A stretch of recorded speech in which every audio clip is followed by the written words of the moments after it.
Welcome back to the Changing Earth podcast with author Sarah F. Hathaway and co-host Chen Gibson. Blending survival, fiction, and fact to bring you entertaining education that will help you dream, survive, and thrive. And now, here's your host, Sarah F. Hathaway and Chen Gibson. Chapter 55. Leaving the capital behind, Cole made his way towards the southern border. They had taken a small white Honda to make the trip and changed out of their militia uniforms to blend in. The further south they drove, the more fierce the faces on the street became, and the faster Johnny's foot tapped with nervous energy. "Calm down, Johnny. We were invited," Cole assured him. "They aren't friendly to mercs down here, sir," Johnny told him. Driving through town, Cole noticed a group of fighters in black uniforms.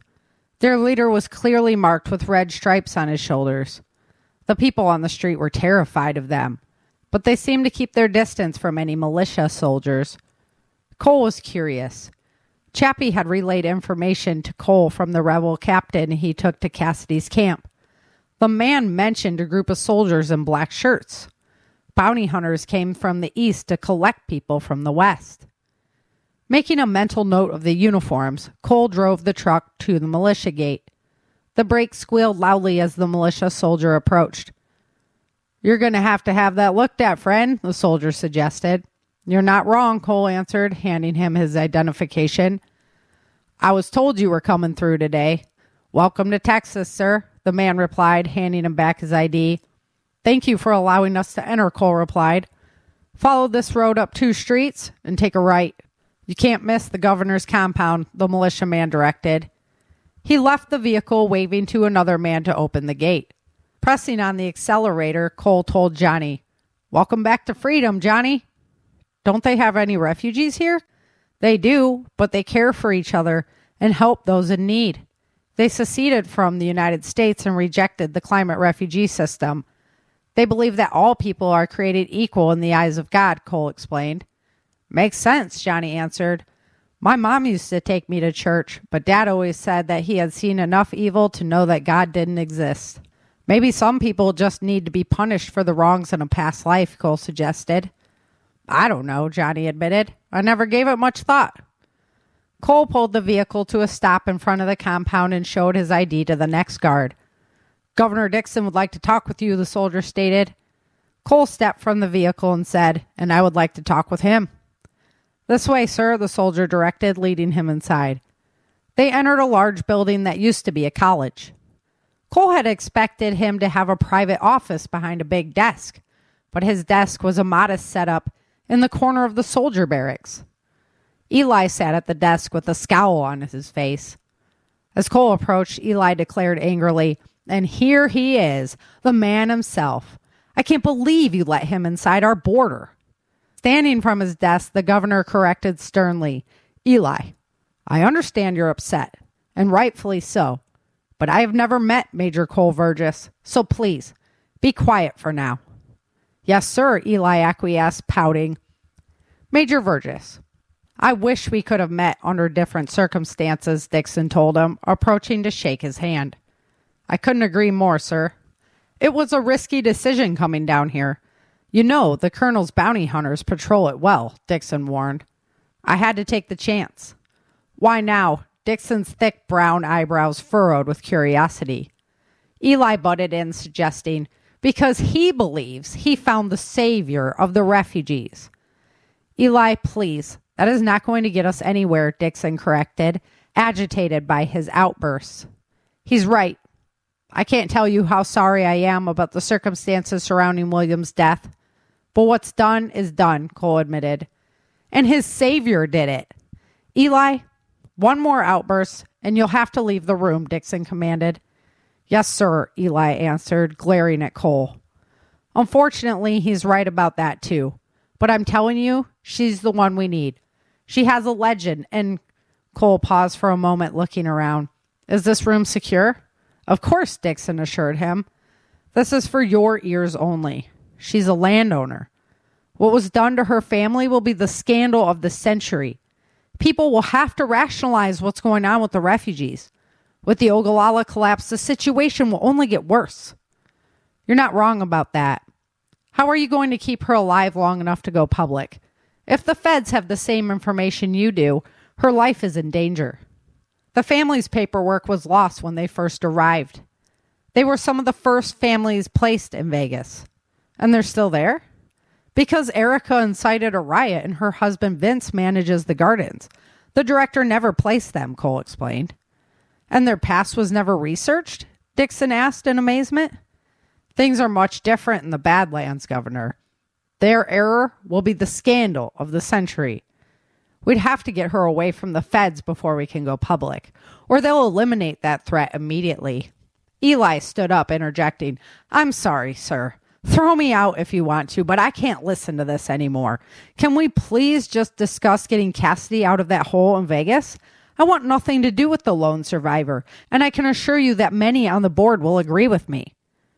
Knowing the truth of Eli's statement and respecting his position, Dixon commented, It's an interesting situation, Major Virgis, but our first priority has to be to Cassidy's freedom. After that, we'll see what can be done with this lone survivor. I have the full backing of the mercenary board to get Erica out. I was planning on getting Cassidy at the same time. Those bastards sent you for Erica? What about Cassidy? Eli insisted. I'm going for both of them, Cole assured him. What do you need from the Western militia to free Cassidy? Eli asked. I need refugees on the inside, Cole admitted. I have the connections you need, but if you get both women, you better keep Erica far away from Cassidy. I'll figure it out, Cole said confidently. And if you plan to work with her, you can count us out of your future plans, Eli added. I'm sorry you feel that way, but I understand why. William was a good man. After saying goodbye to Dixon and Eli, it was time to design a plan. He knew who and what. He just needed to figure out when and how. The predicament plagued him as he left the Texas stronghold behind and headed for Reno. The South was still reeling from the Ogallala collapse. He had to skirt the southern end of the new lake and then point the vehicle north. People were everywhere, and he noticed a black-shirted crew amongst them every now and then. The second sighting made him more curious, but a third and a fourth were cause for alarm. Hello, and welcome back to the Changing Earth podcast. This is episode number 460, season 15, episode 55. Hey, Jim, what's up? Hey, chin's up, y'all. And we got our favorite Aussie, Miss Ellen Kerr, in the household. How you doing, Ellen? I am doing fine. G'day, y'all. Yeah, almost time for you to make your way out here. Yep, under a month. Yes, prepper camp is coming fast. We love that. I think there's still tickets available. If you guys haven't got them, you better get them quick because they are going to be gone within, I would say, probably the next week, I would assume. They're usually out by the time September rolls around. So if you haven't got your tickets yet to prepper camp, get them now. The other issue on the board is I just finished building out episode 8. So the audio drama is coming back. The first drop for members will be this Thursday at, this Thursday is going to go live for members. And then next week it will be for, the public. And we should finish up the week before we go to prepper camp. So that'll be perfect timing. Everything, the good Lord's looking out for us. Everything looked great. If you are one of my performers, get the lines in, please. That's the only way the show goes on is with your help. Really appreciate everybody's help. But, please get the lines done when you got a moment. Alrighty. So last week on Virgis, he was in the central region meeting with General McClintock to talk about getting Erica and Cassidy out of Las Vegas. And this week he headed south into the Texas free zone to talk to Governor Dixon about getting Cassidy and Erica out. So in my books, I have the United States divided into regions, and it just kind of happened that way because the people of the communities there really banded together for survival to take care of their regions. And so It's a question, especially for me in Texas. Like, Texas secession is always something that's talked about. So today we're going to explore, will the United States fracture? And it seemed kind of apropos to have our Aussie friend with us. But as Ellen said, what happens here usually happens there. So why don't you just break us in a little bit, Ellen, on some of the conversations that happened there as far as, Australian independence versus splitting the country and that kind of stuff. Yeah, so there is a really strong Republican movement here at the moment, especially after, God rest her soul, Queen Elizabeth died, because everyone doesn't want to have to deal with Charles. So the movement's getting stronger and stronger, and I was heavily a monarch supporter, but now I've sort of shifted towards the Republic. I think we should be getting away from the colonial choke, as per se, and then becoming our own nation. But we shall see. We shall see what happens. It's getting in strength, but still there's a lot in its way. Yeah, fair enough.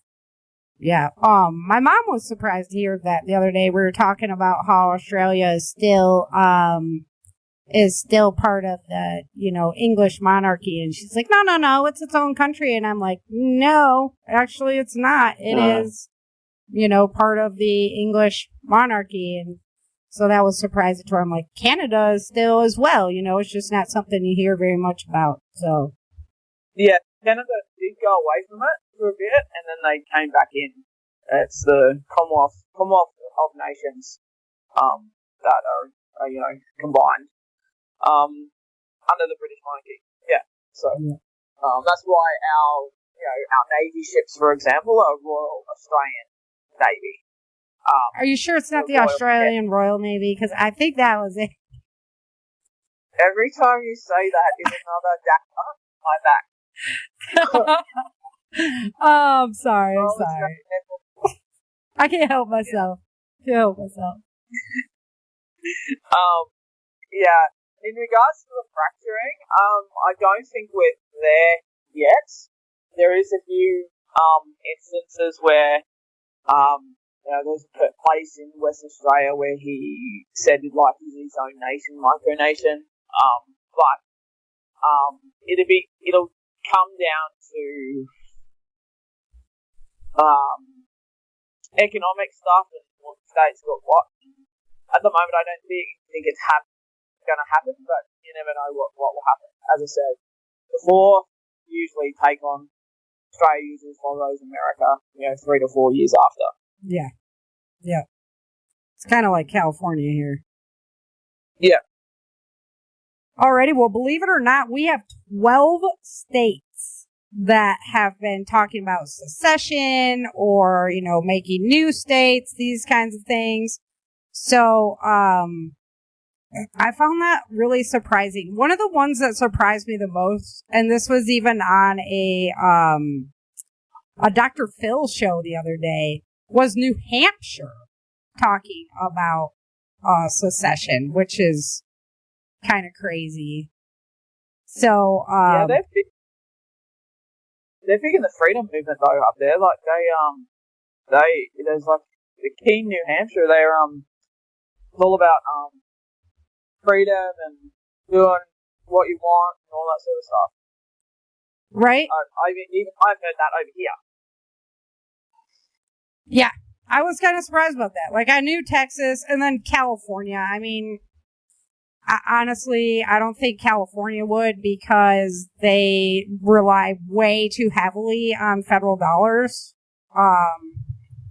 compared to, Texas, state like that. So, the states kind of talking about it were Oregon, Illinois, Texas, Colorado, New Mexico, New Hampshire, Louisiana, California, Washington, Minnesota, New York, and Pennsylvania. So they all have some kind of a secession type movement happening in them. So one of the big problems that we're having, I don't know about you, is the centralized government. Just no voice, right? You don't have like your local feeding to your county, to your state, and then up from there, it's just like the overlords, and one size doesn't really fit all. You could actually fit 30 European countries into the United States. So that's like what we're trying to manage all under one roof and be like, oh yeah, we can just handle it federally. I thought that was crazy. Like, you can't, the whole point was to have the state, so we all have a state, have that voice, within the union instead of just a federal oversight. Do you guys have the same kind of issues that go on there as far as your the one voice? It's very much a Hunger Games sort of mentality with the central, yeah. No, not really. We have the federal government, and it is very, very fragmented. So, a classic example is COVID. So the federal government said, right, we're going to shut down, and then every state did their own thing from that direction. So, Victoria was the most stringent. Yeah, they had the most lockdowns out of everyone in Australia. And it was like, so the states run their state, really. And then you've got three pillars of government here. You've got federal, you've got state, and you've got councils, which are what they call counties in America, pretty sure.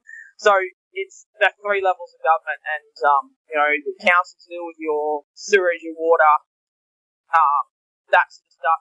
You pay your land tax, all that sort of stuff. State, that's the state. So state police, state medical, state roads, all that sort of stuff, and then it goes federally.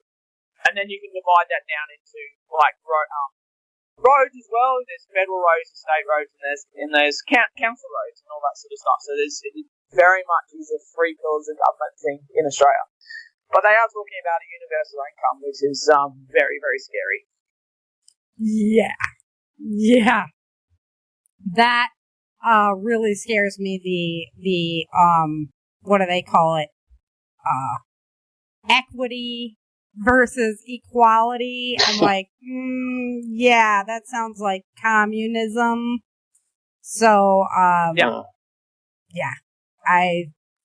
that is one that really, really scares me. And I've been reading a lot about how you need some type of a driver to actually create a situation where you have to bring in new monetary policies, which is like what happened after the wars. So, that's really freaky to me. Yeah, and it's, so the thing that they've got in at the moment is, it's same work, same pay. So you could be, like the example that they used on TV was, you could be a qualified horticulturalist, you've worked in the industry for 10 years, and you get paid a specific rate. The person who has just joined will get paid that rate, and I'm like, that's just wrong. What's the clause to work harder at that point? There isn't. Yeah. There isn't. There is no cause to go out and get further education. There is nothing, because you're going to get a certain wage, and all you have is a nation of people who are just doing the bare minimum to get by, i.e. communism. Yeah, just a bunch of robots. Yeah, and then that creates further greed and further corruption, everything in the higher ups, because they need to, yeah. Anyway. Yeah, crazy. All right, so there's some states like Idaho, and they're just looking like Eastern Oregon would like to secede and become part of Idaho. Northern California was that way. They talked about getting together with some of the counties in Southern Oregon as well to be becoming the state of Jefferson. So we have some things like that going on. The Illinois separation referendum. This was interesting. This one is basically, they don't want Chicago. They want to be, they want to be outside of, they want basically Chicago to become its own, like, state. Which is interesting because, my son and I have had that conversation where, like, each city that's too big should just become its own city-state. And that way it doesn't have the effect on the state that it's within. Because that happened all the time in California with the big states there.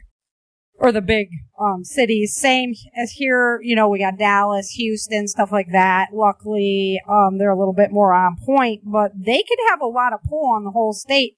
And they're not even taking up most of the land mass and managing that land mass. So, I mean, that's a big deal. So I could see why they wouldn't want to, keep Chicago in the mix. And, I mean, you've already got a city-state anyway, Washington. So, right? It works. Yeah. Yeah. Exactly. We have an example of it working. So why can't we do that with some of these other cities? Would be good. Yeah, it makes sense. Yeah. That's anyway. Makes sense to me as well. I'm like, wall it up. Refugee camps. Close it up. We know it works. Make it like in Louisiana. Make it like a prison. Right? Yeah. Louisiana has been talking about leaving the U.S. or becoming a part of the Federation of Mid-American States, which I thought was interesting. That's the first time I heard that term. We'll talk more about the South in a minute. What's the rest of that federation? Yeah. Right? Yeah. I know. So that would seem like it's more encompassing of all of the central United States. So, I like that one. California has 5 different movements in the state to either split the state or, become its own country. Which I would find kind of amusing, but yeah, cause they've done a great job of managing their fiscal policies, so. In Washington, the conservative East, again, wants to break away to form a new state, or they would go with Idaho as well. I mean, that's the eastern parts of Oregon and Washington. It's the same problem. They're tied to the rules of the cities that are on the West Coast. Same thing that happens in California. East Dakota, 13 countries of Minnesota talking about forming new states. So they're going to get together and form a new little unit there. And then Long Island talking about breaking away from New York. So, and I could see the rationale there, Okay. Yeah, the sound thing's got me all buggered up, but it'll be good in the replay. Texas secession is obviously the big elephant in the room, right? It's written into our Constitution for secession. We were already our own country at one time. It would be the 39th largest country in the world. You can actually fit the UK inside of Texas, the United State of Texas, 2.8 times. So Texas is definitely looking like it could make a run for secession.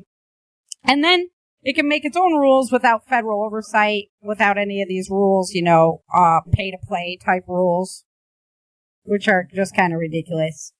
If Texas were a country, it would be the 8th largest economy in the world, which is also pretty impressive.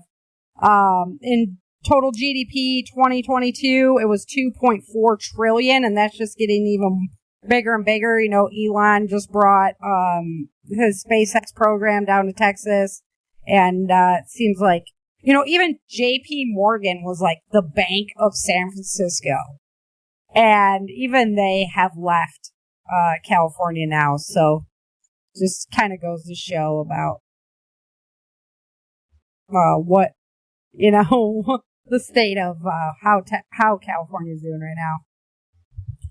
So, some of the cons to Texas being on its own doing this, really the best one I've heard is that the cartels would be interested in Texas. Right? And then we're on our own.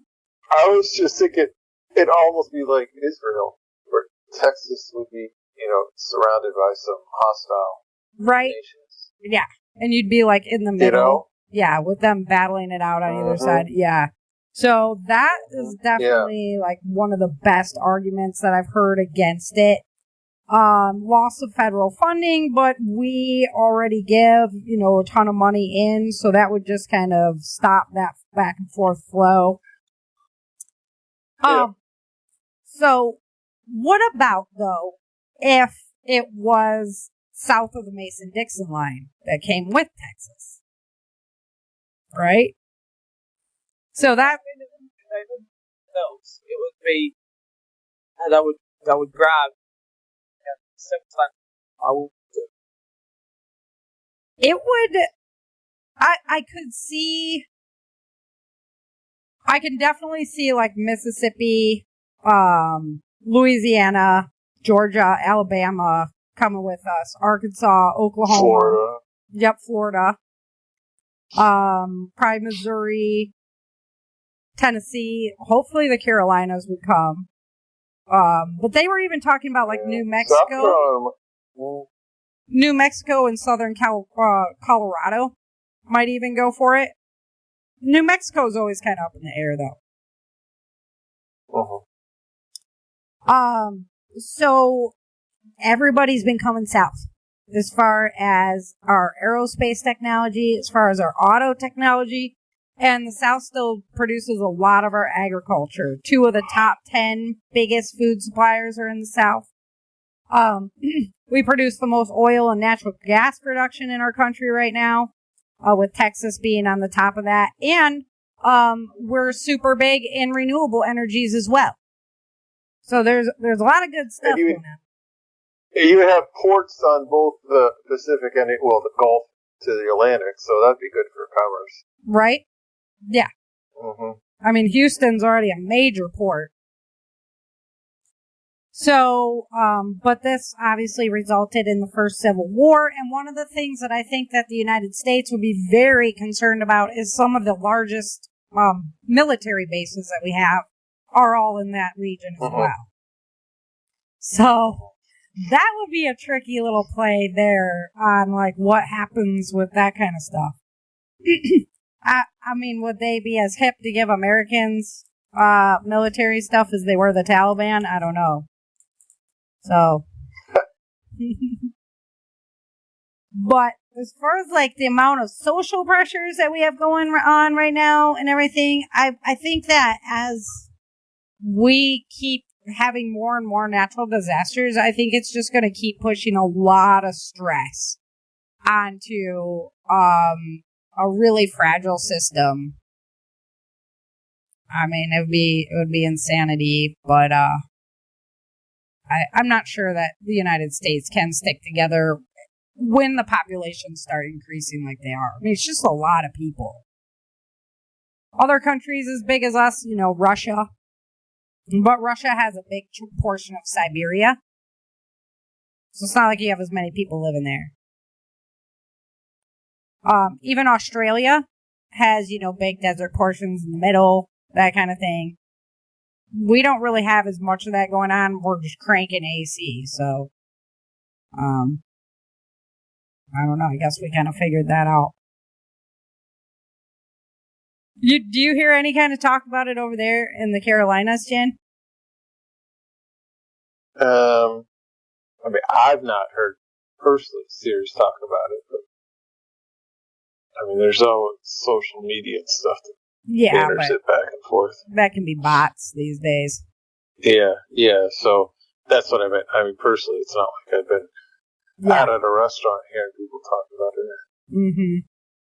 Texas secession is definitely a tabletop conversation around here. So that's why I was wondering, like, how different is that feeling? And then and it would have. Go ahead. Yeah, it would have been more pressed with the border issues as well. Like people saying, that with all the stuff that's been happening down there on the border, and and it's just would have increased tensions and people's thoughts a bit more. Yeah, and we had to really step up and be like, no, we're actually taking care of this problem. Thanks very much. Have a nice day. So, yeah, that was definitely an issue. I don't know. It's everything's going to be really, really interesting after to see what happens around the election times and things like that. There's definitely some cultures that happen, New York, LA, California coast that, aren't really the views of the center of the United States, which was why I was really interested to hear the term, the Mid-American Federation of Mid-American States. And then what do you do? So the East Coast and the West Coast form a country and you're in the middle? I don't know if that could happen. I don't think it could happen that way. That's why in my books I broke it out into, the North, the Appalachian region, the Central region, Western, and then the Badlands. Because I thought that would be much more, probably, I don't know. I just have a vision that that's what I see happening to the United States, so we'll have to see. I wonder if there's other countries, other areas. Well, Russia's probably our biggest example of a country, right? The Soviet Union. Yeah. And how that all looks after the breakup, basically the divorce. It seemed like it was more prevalent to change country lines, 100 years ago than it is today.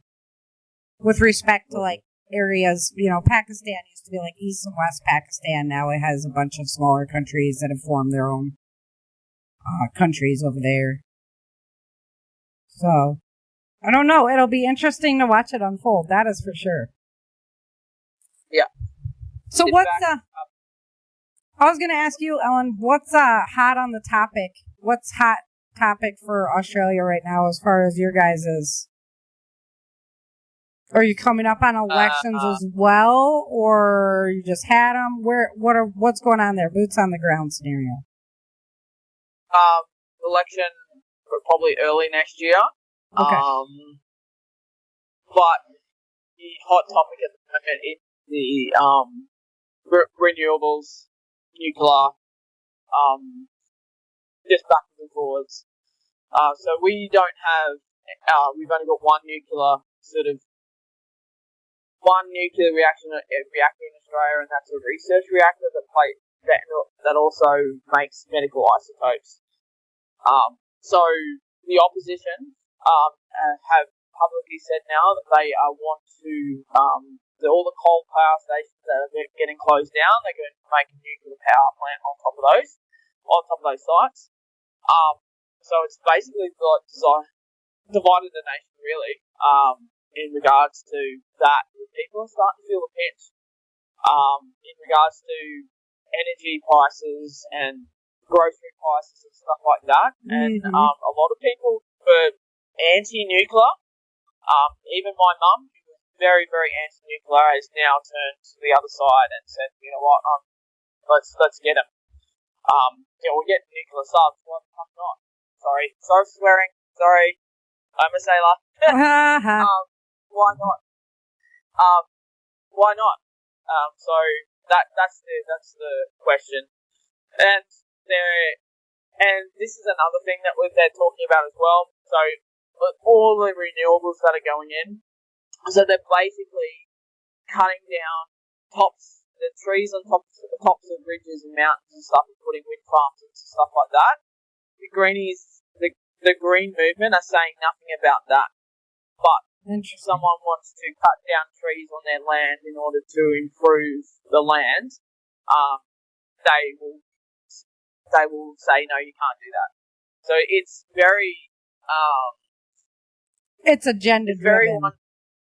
It's very agenda-driven and driven to one side. Definitely one side of the argument, and the ordinary people are not getting listened to at the moment, which is very, very, very frustrating.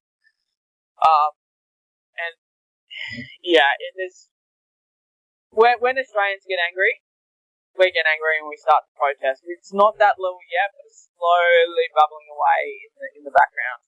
Yeah, we have already got protests happening over in Europe and everything as well. Yeah. So they've decided to stop. One of the biggest exports for us is actually live sheep. Live sheep to the Middle Eastern market. Okay. Because it is for Islam. There's a specific way that you process meat in order to make it halal and all that sort of stuff. Yep.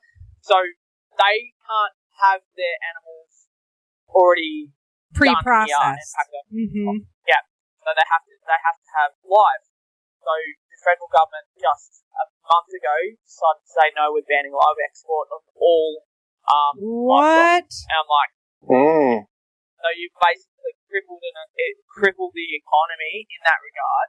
So we can't. That was one of our biggest exports is livestock. And that's a huge food source loss. What was the rationale for that? It's cruel. The greenies got in and said it's cruel. It's like, well, no one was, the right was definitely saying, what about people smuggling coming in and then, this boat is sinking and people are dying. Can't use that reference. So. Ooh, how's the crackdown on stuff like that over there? I know Europe's gone off the deep end as far as censoring like social media and stuff. People going to jail for that. What's that looking like in Australia? It's not happening to the extent it was back in the early 2010s. 2014 was the worst part of it. Okay. We're not getting boats coming, but I'm talking about your government cracking down on social media stuff. People posting social media, go to jail for it and whatnot. Yeah. So there's actually they created an actual department within government to police social media. Mm-hmm. So it's E-Safety Commission, as I've just been informed. So they monitor people's posts on Facebook. And that definitely happened during where people were organising protests, lockdown protests and stuff like that. The police were coming knocking on your door. It is happening. There is a big fight back though about it. And I haven't seen really much difference in it. But it's the bots and it's the scammers that are sort of taking over now as well. Yeah, fair enough. It's like, you don't even know. I've seen, bots arguing with each other on it, and now you don't even know if you're talking to a real person or not, because AI is just going crazy, so it's like, what's the point even? I don't know. Yeah. If you're just interacting with a bunch of AI, what's the point? Yeah. What was I going to say? Oh, it's gone. Sorry. It's gone. I'll think of it. No, that one worries me. Google did a movie called The Creepy Line, and this was back days ago. And they're like, well, there's this creepy line, and we'll never cross the creepy line. Guess what? They are crossing the creepy line. Big time. Like, they're playing hopscotch on it. Yeah. If you go back and watch that video of, like, what they considered they would never do, and compare it to what is happening in our world these days, it's just insanity. And how much manipulation can be done through the social media to get results of elections, to get people to feel a certain way, do a certain thing. Like, guys, we gotta think for ourselves here. Yeah, it's crazy.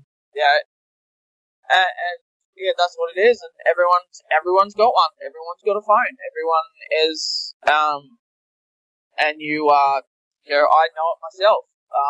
Tied to my phone. Yep.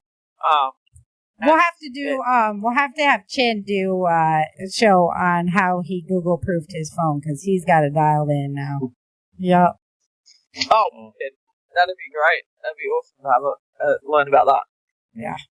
Yeah. Yep. Alrighty, Ellen. Well, we're going to jump into Changing Earth news, and I know you've got an appointment to get to, so I appreciate you hanging out with us today. Yeah, I know. Pressing on time on you, so appreciate you hanging. Always good to have you as part of the show. Can't wait to see you, and we'll definitely get you on air when you're out here. Absolutely. All right. Thanks for having me. Have a good time. Enjoy. I'll be watching the circus from down under. Yeah.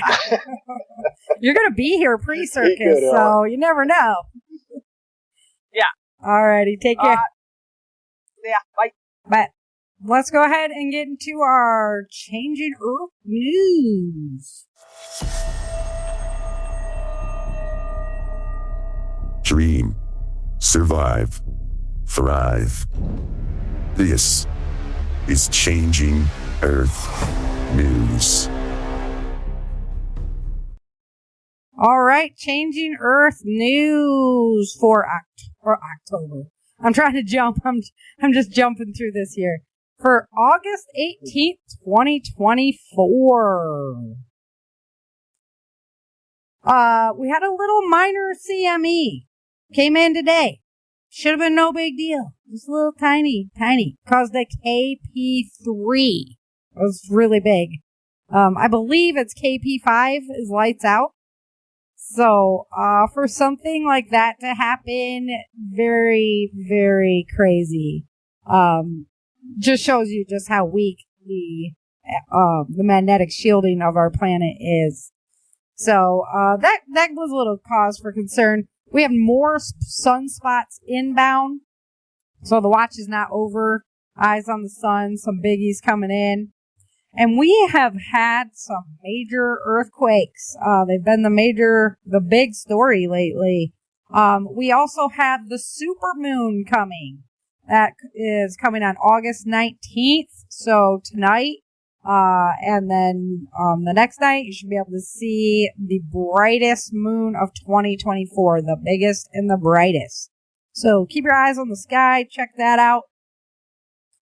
One of the really weird things that I noticed when I was looking at Zoom Earth today to look at cyclone activity and hurricane activity is that you know how Ernesto made that little hook, how it came in and did a hook and now they're worried about it shooting out to England? Mm-hmm. That happened on the other side of the globe as well. There was a hurricane coming in towards Asia and it did the same exact turn and it's pointing up towards the Aleutian Islands now in Alaska. So, I mean, I don't know.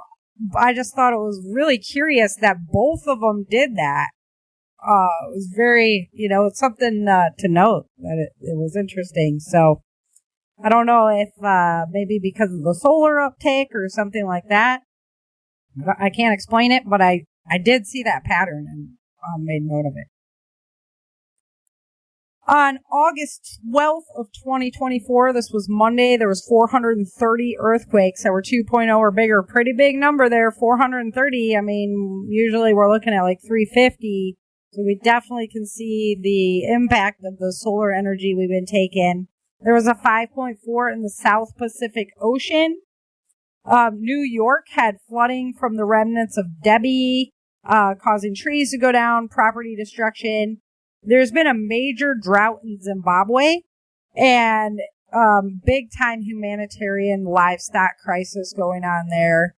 Romania has been having a drought as well. Their corn crop and also their sunflower crop has been absolutely decimated by the droughts this year.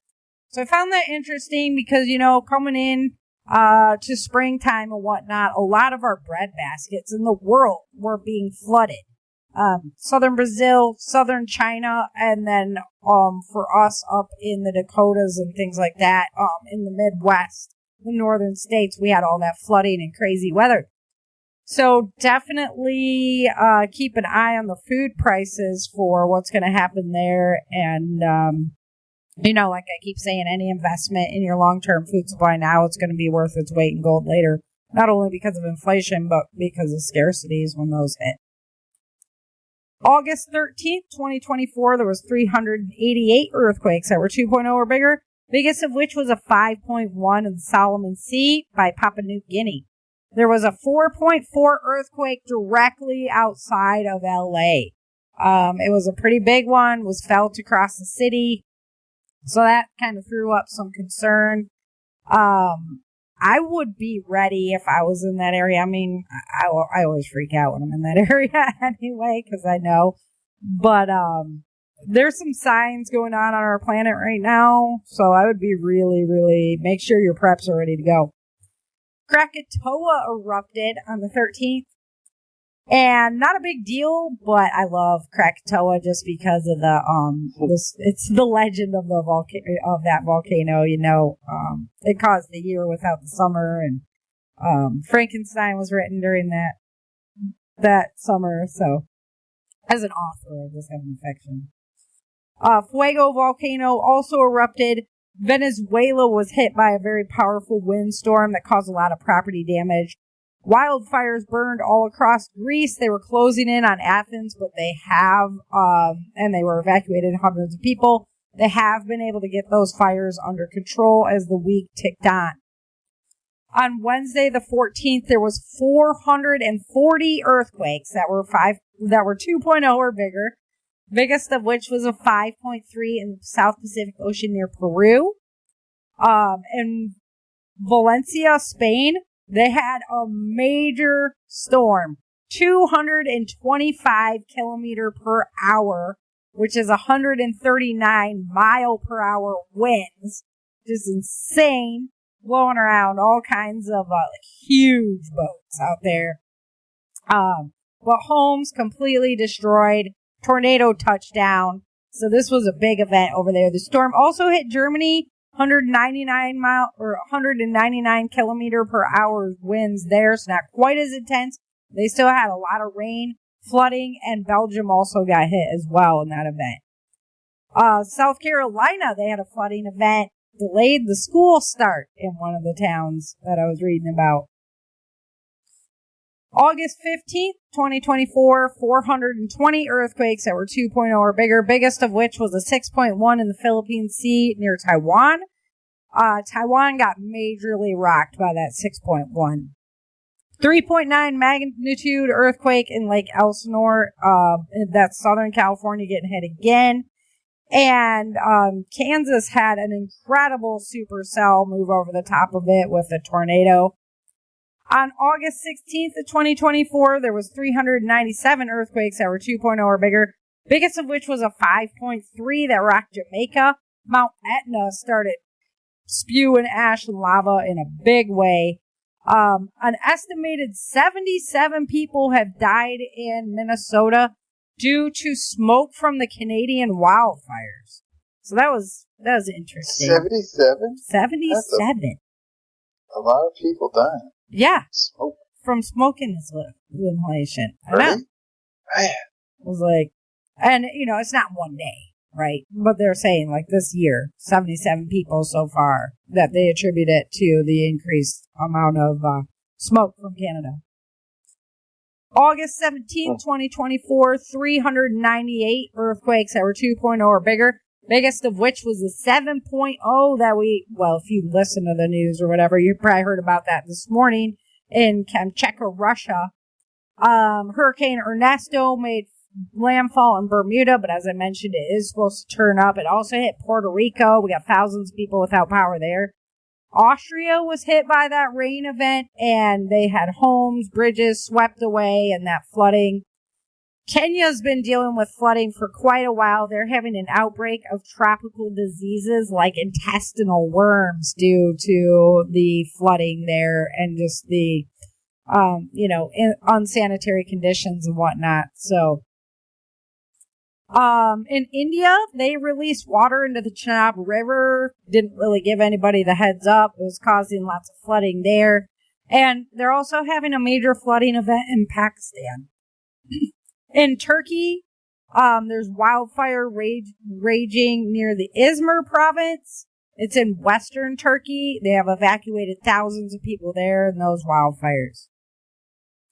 On August 19th, 2024, there was 375 earthquakes that were 2.0 or bigger, biggest of which was in the Banda Sea near Indonesia. I believe it was like a 5.3. Sometimes I forget to write down the numbers, but it wasn't anything to write home about. It was definitely in the 5 range. The Shivluk volcano in Russia erupted. That's on the Kamchatka Peninsula due to that earthquake, so they had volcanic eruptions due to that as well. And we should definitely keep our eyes open for more of that activity. In Ontario, for more volcanic activity due to the earthquake. In Ontario, Canada, they had a major storm up there. Streets turned into rivers with a tornado on top of that. And then the Portugal island of Madeira, there's a big wildfire there causing evacuations. So on today, the 18th, another 5.1 in Kamchatka, 5.0 in Japan, followed by a 4.8 in Japan, and then Chile had a 4.8, Mexico had a 4.7, and that was moving right up that fault line towards California. So that's why I said in the beginning that I would definitely keep my eye open for you, for California to see a big storm or a big earthquake down in Southern California. Mm-hmm. All right, volcanoes. This is crazy. And I said we should see more volcanic activity, and we're gonna, but 34 active again. So that's like our high number is now becoming the norm. It's been weeks of 34 volcanoes actively erupting, which is like extremely high number. We have 31 showing minor activity, so that went up 1 this week. We have 25 showing unrest, so that's the same. So we've added another one to the list. We have 90 volcanoes on our planet right now showing activity. Most of the erupting ones are in Indonesia. And then the 2 in the Aleutian Islands in Alaska are actually flagged for minor activity. So interesting, it's kind of lighting up the ring of fire and coming around. California is really the last, the California and the western coastline, they are really the last places in the ring of fire that don't have volcanoes erupting right now. We just haven't seen the amount of like serious earthquake activity going on there. So it either means that it's locked up or it's doing a good job of taking care of the shocks when they come in. Well, it's only time will tell what's up with that. So, but it's eyes on for sure. As far as our national wildfire news in the United States, we're at a preparedness level of 5. There are 5 new fires, 64 total, for a total of 2,229,000 acres on fire in the United States right now. And only 2 of those fires are contained. Number 1 state for wildfire activity right now is Oregon. They have 17 fires burning for a total of 630,000 acres. None of those fires are contained at this time. California is number 2 on the list. They have 7 fires burning for a total of 526,000 acres. None of those fires are contained either. Washington has 9 fires for a total of 124,000 acres. None of those fires are contained. Idaho comes in on number 4 on the list. They have 3 new fires. They have 14 current fires for a total of 84,000 acres burning. One of those fires is contained. So, West is on fire. They should be seeing a cool down right now. I didn't see any precipitation on the way, which really helped. That's what's helping Canada out right now. British Columbia got a cool down and some rain coming in. So the west coast of the United States could really use that same weather treatment there. But, interesting stuff about the volcanic activity and the amount that are active. I just haven't seen numbers like that since I started recording. So, it's very, I don't know if it's concerning. It's just interesting to notice the pattern, you know?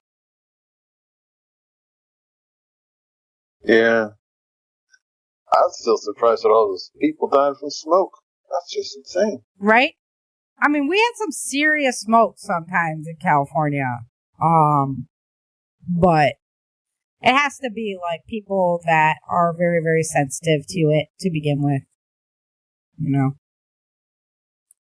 Alrighty, guys. So that's all we got for you today. Please let me know. What do you think about your state seceding? Would you, if Texas broke off, would you want to come with Texas? What does that look like in your world? I'd love to hear your feedback on that one.